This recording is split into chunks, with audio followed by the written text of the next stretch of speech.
posted this elsewhere, but here it goes. Not me, but my sister. So growing up, my sister had an imaginary friend. She said she was an older lady, and she was nice, and her name was EE. She talked to her and played with her.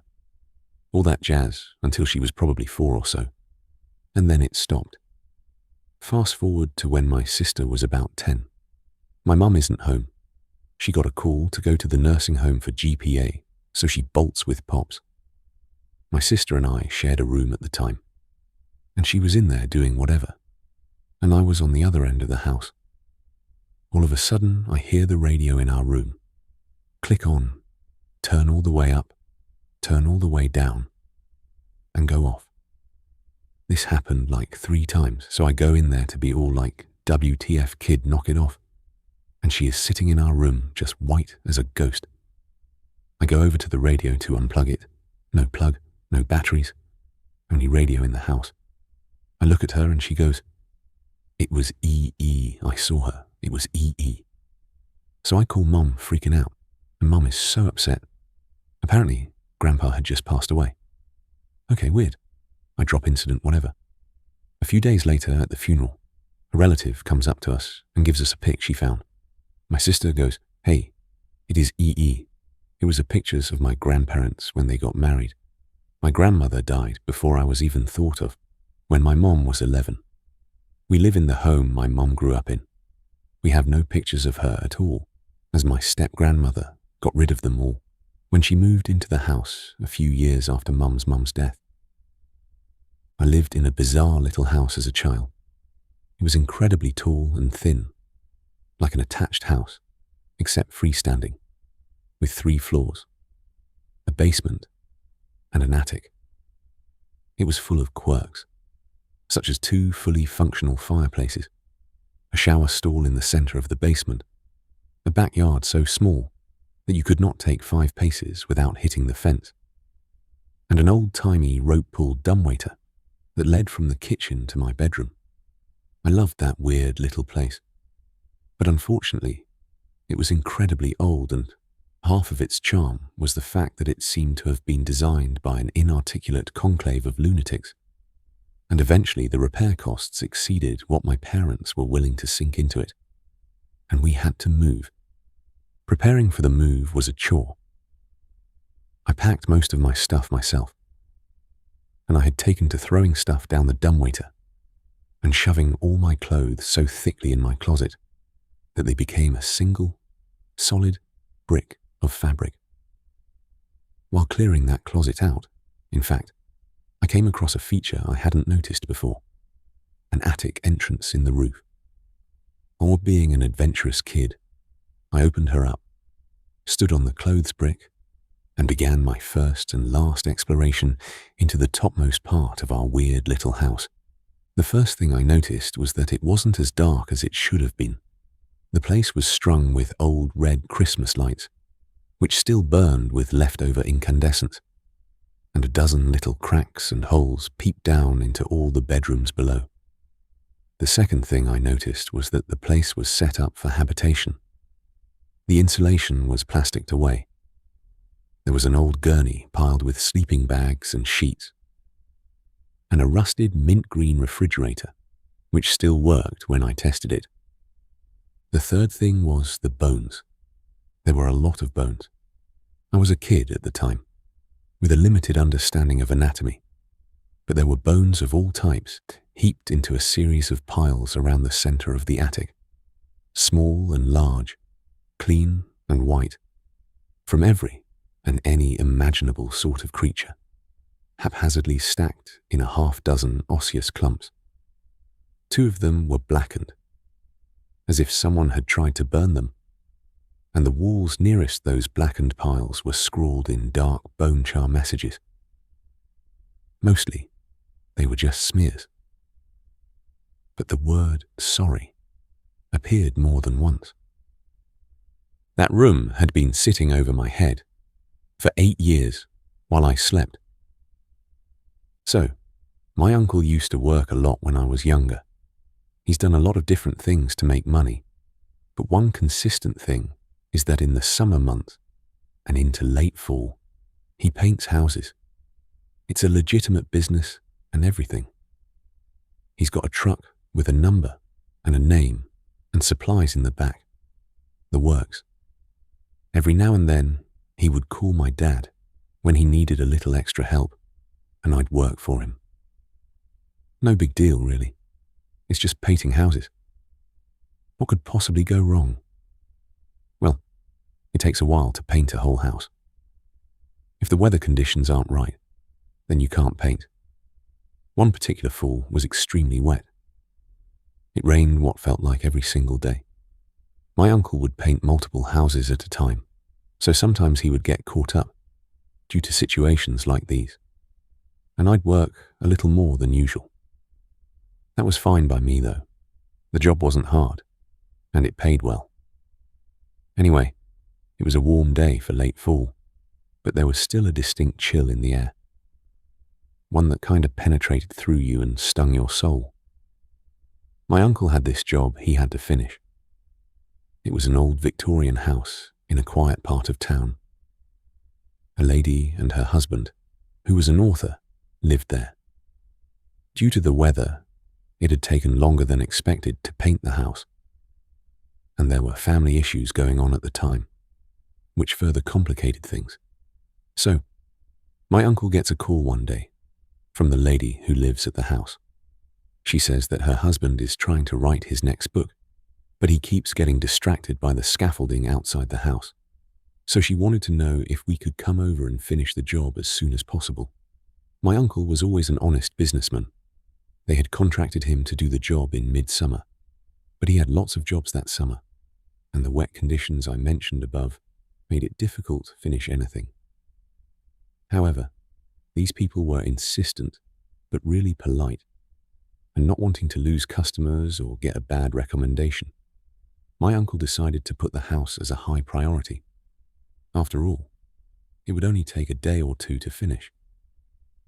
So, we show up to this house mid-afternoon.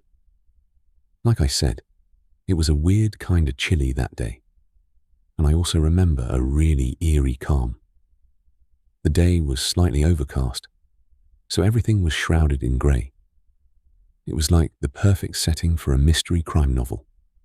So we arrive at this house, and my uncle and I move to the back. The front of the house was already done, so there was nothing left there. My uncle, being the more experienced painter, would always do the touch-ups, and I would simply apply the first coat, since they took little skill. Anyway, we get to the back of the house, and he asks me if I'm scared of heights. I was 17 at the time, and although they do creep me out a little, I didn't want to seem like a child in front of my uncle. So I told him I wasn't. He was happy to hear that. He has me climb up the scaffold to the 3rd floor to finish an upper section of the house. There was a window up there, a small little oval one that looked into the attic. The attic also happened to be the husband's study. He would do most of his writing in there. So, I'm climbing up this scaffolding, cans of paint dangling behind me, and various paintbrushes and other tools in the utility belt my uncle let me borrow. I get to the top of the scaffolding and set all my supplies down. I crack open a can of paint and start painting like I had a few hundred times before. Outside of the temperature, the overcast and the eerie calm this day was like any other. I'm working my way across the top part of the house when I get to the window that looks into the study. I bend down, dip my paintbrush, and stand back up to paint above the window. The window was in my direct line of sight, and I couldn't help gazing in. I see a man, the husband, staring back at me with a face completely barren of any emotion. I had never seen a face so devoid of feeling before. I still haven't. Of course, I get startled and take a step back. I chuckle and smile at the guy, but he doesn't smile back. Instead, while remaining completely emotionless, he draws a pistol up to his head that he was holding in his hand the whole time and proceeds to blow his brains out. without every breaking eye contact, right in front of me while I'm staring at him. In utter shock, I gasp and let out the smallest scream as I step back in fear.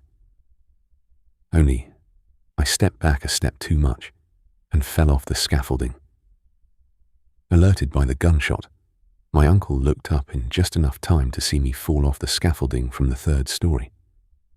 I was lucky enough to land in a bush and only suffer a broken ankle and a few scratches. The biggest wounds happened in my head. I had to go to counselling for a while. It's been years since then, and I still remember that man's face. I've never forgotten it. It will always be burned in the back of my head. I know why. Looking back, his face was so devoid of emotion, because he never felt any emotion at all. He literally didn't care about what he was doing.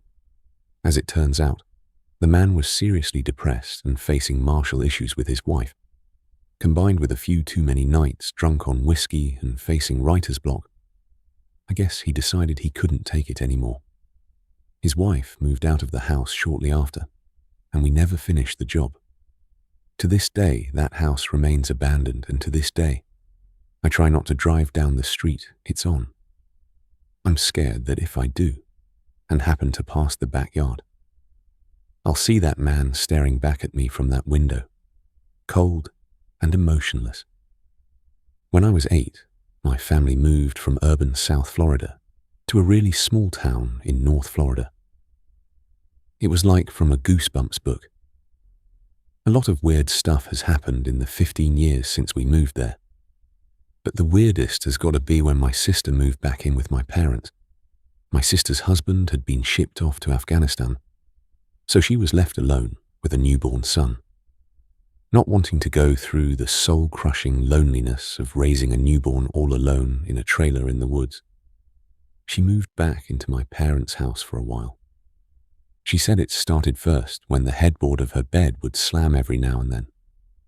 Then one day, she woke up because somebody was tickling her. She didn't really think about it until one night she woke my mum up by screaming, "My sister is almost 30. She's not a little kid." And my mum went in and the whole freaking bed was rocking and shaking really violently up down to the sides, like a boat going through white water. But my mum and sister have been through a lot of stuff, so they persevered.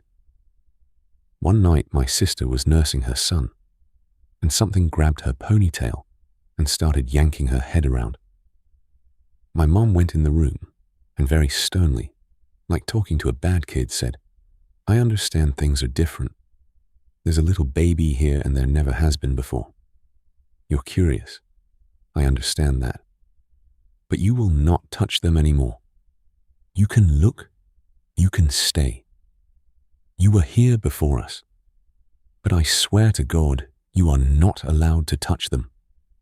It's stopped happening. This is a bit disturbing and creepy, more than scary." During my first semester of college, my grandmother was diagnosed with terminal cancer. I moved in with her and my grandfather to help take care of her. She was given 2 months to live, but made it to 9 before passing. Shortly after her death, I would be alone in the house and would see her walking through the hallways, or would sense her sitting on a bed behind me in the computer room. It never freaked me, but did catch me off guard.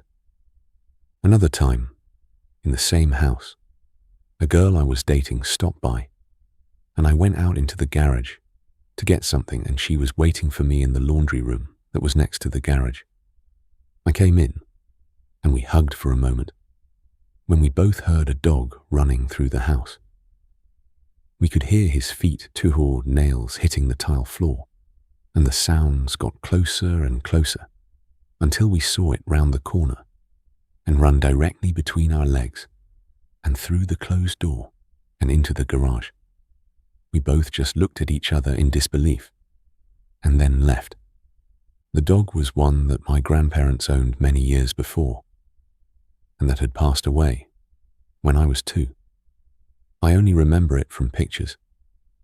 When I was about 10/11, I was ill and did not go to school one day. My parents both worked and couldn't get the day off, so told me just to stay in the house and don't answer the door to anyone. And the usual stranger talks, etc. I was sitting watching TV in the front room that has a big bay window that looks out onto the street, which is a main road with a row of shops across the road. I felt awkward with all the people walking past, so decided to shut the curtain slightly, and for some reason as I did, I noticed this man in his late 40s/early 50s, with a beard and glasses, wearing a green knitted jumper. He looked like your stereotype child abductor. Something about him walking past just seemed strange, but not enough to play on my mind until he walked past again 10 minutes later in the same direction, as if he had just looped round the block. 10 minutes later, he appeared again and stopped at the edge of the driveway. For about 30 seconds looking at the window. He then proceeded to the door, looking in the window as he walked by. It was an old Victorian sandstone house with big storm doors on the front that you needed a key to open. So he couldn't get in. He knocked the door a few times, but something just told me not to answer. He then came to the window, banging it and saying something, but I couldn't make it out. I then noticed the realization in his face that there was a back door. My parents never locked the back door, so the dog could come in and out as he pleased. I ran through to the kitchen, and within seconds of turning the key and locking it, the handle started turning and he started banging the door. I just curled up in a ball on the floor in fear.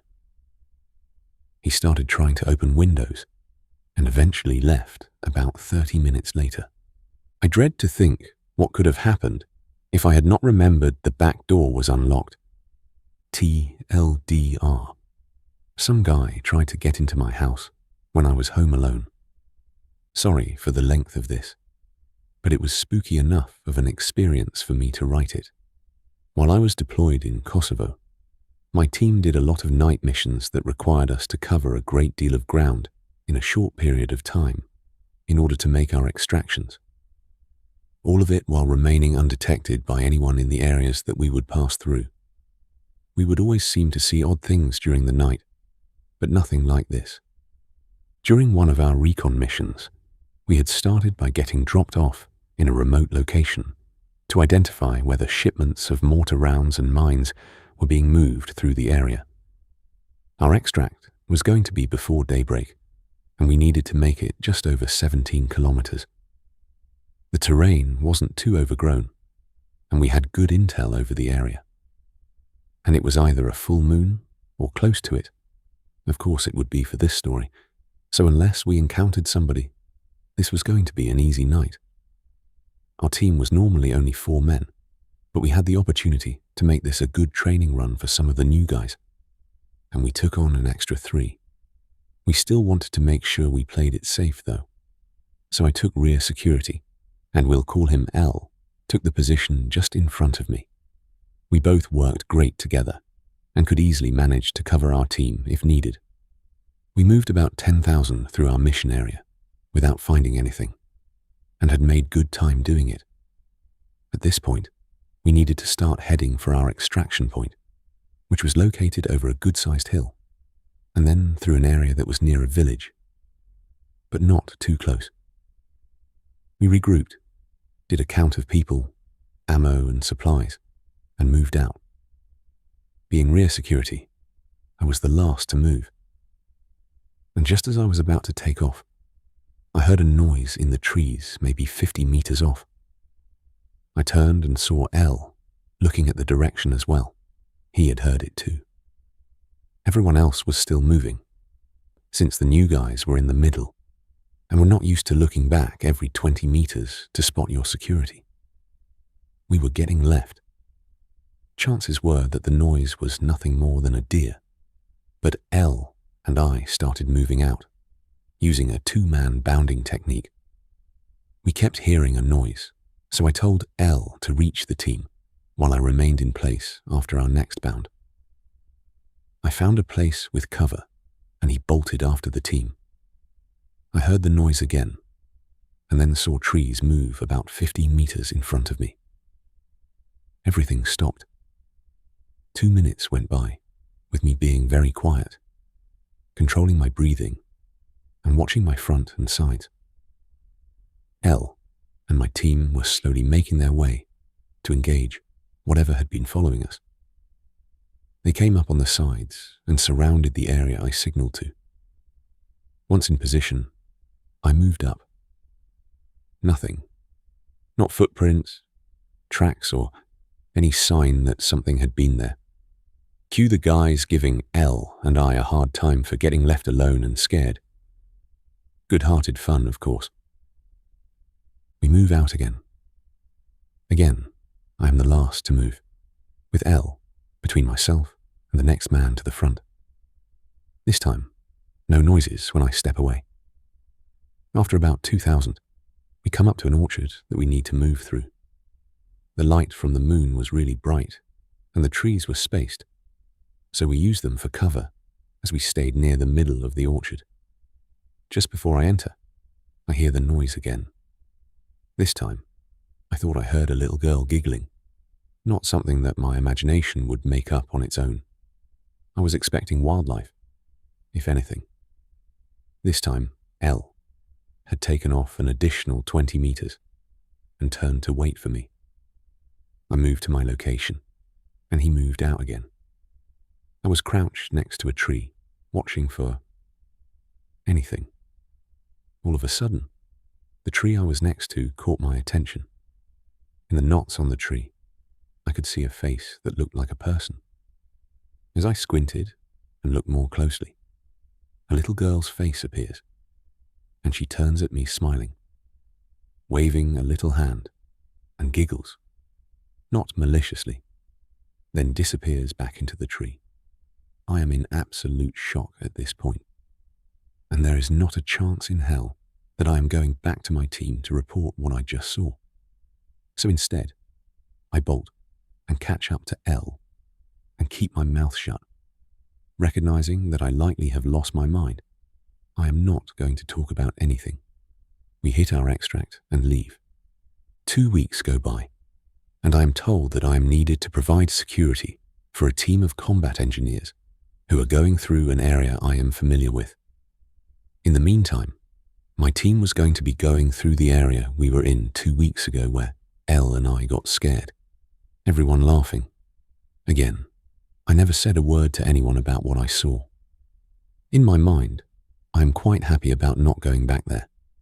So, I go out with the engineers and help them find a minefield that had been recently laid in an area that kids walk through every day, and they take care of informing the village nearby, while starting to blow the mines in place. I really appreciate the engineers and the work they did out there. I get back and am taken to see my commander and told thanks for the work. Feeling great, I head back to my barracks room, a place I rarely get to visit, and see that none of the guys are back yet. No sooner than taking my boots off, the door opens, and I hear everyone laughing as they enter. L is not laughing and telling everyone to screw themselves. One of the other guys sees me and blurts out, "Hey man." L says he isn't going on patrol with us anymore in your favorite spot. I just grimace and wait for stuff to calm down. A couple of days later, L and I are out playing babysitter to some scouts. He says, "What did you see that night?" I shrug and say, "I don't know, just my imagination getting the better of me." He then says something that sends chills up my spine. "I know you saw her. I saw her too. Tell me I am not crazy." I felt numb and just said, "You're not crazy. Where did you see her?" He said, "Inside a tree." I had never given any information to L about what I saw, or details that could have led for him to come up with the same conclusion, when I saw the girl in the tree. Elle was 40 meters away from my location and could not have even seen me looking at the tree. I was running my cable route in the inner city. Between jobs, I realized I had to go now. Unfortunately, the nearest quick trip is like 5 miles away, approximately 3.67 light years in city travel. So I gamble and hit the nearest gas station. I get there, and of course there's a line to the one unisex bathroom. A dude, a chick, and myself are hanging around making small talk. But mentally, I am an absolute butt-squeezing wreck. After about 5 minutes, the dude goes into full-on rage/panic and starts trying to rip the door open, making the most demonic screeches. The woman in the bathroom is freaking out. The chick next to me is freaking out. And just as I step in to give him a WTF bro, it was like he got hit with a jolt of electricity and fell. Luckily, I caught him. But at this point, I realize he's having a seizure. I cannot describe the feeling I felt looking into this gentleman's eyes. Crying blood, foaming at the mouth and flailing about that I was just having a conversation with. The elderly woman in the restroom happens to be a retired nurse. Go figure. And promptly instructs bystanders. And I how to handle the situation. And the paramedics arrive towards the end of his fit. Turns out his alcoholism was linked with his epilepsy or some stuff, and he was waiting in line to sneak a swig of the flask in his coat pocket. Info from his wife. Never would have expected it. Dude seemed cool as heck, well dressed and groomed, all that jazz. The ordeal ends, and I tell the woman it's her turn to use the restroom, to which she declines from being freaked the F out. I, however, drop the most contemplated and beautiful deuce in the dirtiest bathroom of the metro area. Maybe it's not that scary, but seizures scare the brother-loving heck out of me, and I think some people's personal lives are too much for me.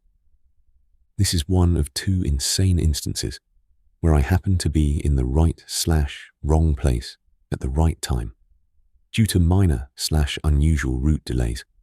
We were living with my grandparents at the time. In my aunt's room was a 2-foot-tall Victorian-style doll converted into a lamp.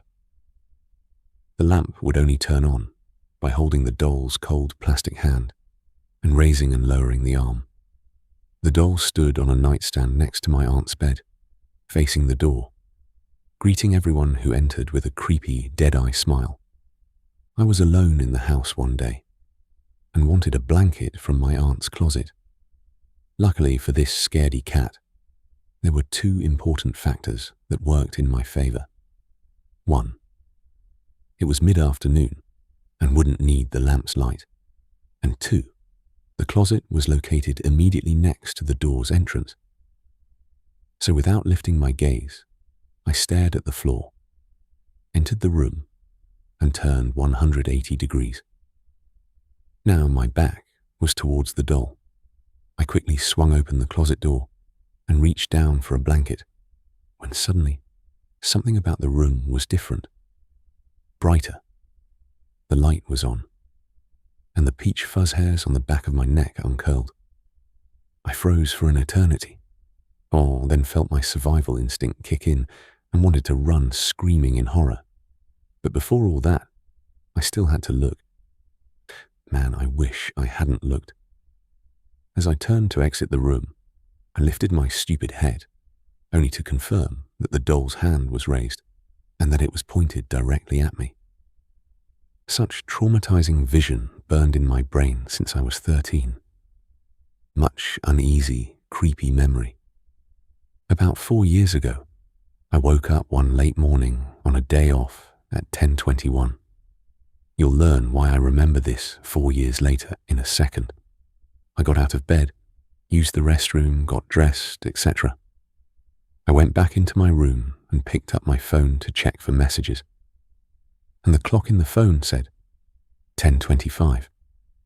I was surprised, because I know that it did not take me only 4 minutes to dress. I'd lingered in the warm bathroom quite a while, and brushed my teeth too, etc. I looked at my bedroom alarm clock to confirm, since that was the clock I'd looked at when I woke up.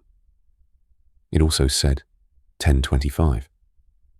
I shrugged it off, and figured in my sleepy, just woke up state, I'd misread the original 10:21. I went downstairs, turned on the PC, turned on the news on the TV to listen to, and started cooking breakfast. I wanted to microwave up some rice leftovers from last night, so I went to pop them in the microwave. The time on the microwave was 10:25. I whipped out my phone to check the time. It still said 10:25. There was no way that I checked the clock upstairs, walked downstairs, turned on the PC and the TV, got a glass of water, and started cooking eggs in the matter of less than a minute. I decided to stand there and watch the microwave clock while counting to 60. I figured if it didn't turn to 10:26 in 60 seconds of less, clearly it was malfunctioning. It turned to 10:26 about 20 seconds into my count, which made sense. It had been 10:25 for a while before I looked. I finished making my breakfast, plated it up, and took it over to the PC like the lonely slob I am. The time on the PC said 10:20. I pulled out my phone. My phone also said 10:20. That's when I started writing all this stuff down. I pulled up the little clock toolbar and watched the second hand go around. While I watched it, time seemed to pass normally. It ticked to 10:21 and 10:22 as I watched the second hand go around. Over the next what felt like an hour or so, maybe hour and a half, all the clocks in my house, as well as internet ones, seemed to pass time normally while I observed them. But if I looked away for a while, at least 2 minutes or so, they'd make no sense. At one point, about 15 minutes after these events, the cell phone and PC read 10:14, then later 10:13, then back into the 10:20s. After the hour/hour and a half, they normalized, and I've never experienced it since. Late to the show, but last December, a little before Christmas, my friend and I were driving home after our final exam. There's a red light at a major intersection up ahead, and I begin to slow down. I came to a complete stop in the right sidewalk lane of a 4-lane street, 2 each direction, facing southbound with 6 cars in front of me, and I'm stopped with a side street to my right. Suddenly, I hear tires screeching and a crash. I got hit rear right of my car by another driver. We get out, exchange information, and begin to take pictures of our respective vehicles. I look up the street to make sure I have a few hundred meters between myself and any vehicles approaching from the north before I step into the left southbound lane, so I can get a picture showing the angle of both of our cars and the street signs, which are rear right/northwest intersection of the side street. My friend calls me over to unlock the trunk so he can get paper from his pack to write down his witness statement. And just as I step back into the right lane, my car occupies. A northbound driver, who was so occupied with observing our collision, drifts into the left southbound lane, which I just stood in, and missed me by about a foot. He was traveling probably about 70 kilometers per hour. That's approximately 43 miles per hour. 2 days later, I go paintballing with aforementioned friend and a few others. In between games, you go into the lobby with your mask off, and everyone is supposed to put their paintball marker, gun, on safe, and have a barrel cover over the muzzle. I'm leaning against a wall in the lobby when previous friend asks if he can borrow money to buy more paint. My back is still leaning against the wall, but I lean to the right to hand him my wallet. As I put it in his hand, I hear a loud splat against the wall I'm on. I look to find a paintball fired at where my head/eyes should have been had I not moved. Somehow one of the kids across the room was putting his marker down on a table, and the barrel cover's retention bungee snapped, allowing the cover to fall off. The safety broke, and the marker fired around. A paintball to the eye, at 250 feet per second, could have been a game changer, to say the least. 2 days later, I'm out drinking with the friends I went paintball with, and some others. We're walking down a major street, and I'm naturally a fast walker. So every 25 meters I'm stopping, turning back, and waiting for everyone to catch up. At one point, I look back and see everyone is still pretty far back. But it's cold, and we're practically at our destination. So instead of stopping to wait, I decide to just keep walking ahead. Then, for some reason, I decide to stop and shout back to them, "I'll meet them inside." Just as I do so, I hear a loud engine roaring up the street and turn to see a speeding Porsche 10 meters in front of me hit the west wall of a building, literally at a right angle so hard that more than half of his engine compartment caved in. His airbags deployed and the windows all shattered.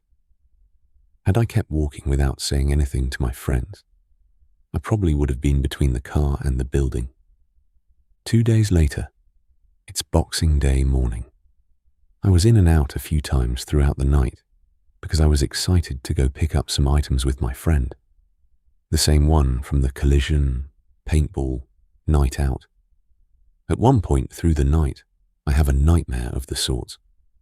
The earliest part of the dream I can remember is me leaping out of a panel door van with a rope in my hand. I have no idea why, but in the dream, my mind knows that someone is trying to kill me. As my feet hit the ground, I find myself in my driveway. I run inside the house and for some reason tie the rope to the front door's doorknob, knowing that on the other end of the rope is the killer tied to it. I lock and barricade all of the doors and windows to the house and call 911. The operator tells me every officer is busy with something and no one can come help me. I hang up the phone and am about to call the someone else when I notice the rope has been cut. Trying to stay silent and listen for the killer, I suddenly notice everything that can possibly make sound in the house is given a kettle, stove fan, toilet, shower, TV, radio, everything. I look up at the top of the stairs and see someone's foot hit the first step and start walking downstairs. I wake up, screaming and sweating, and the first words out of my mouth before I can even think to process it as a dream are, "Slender Man."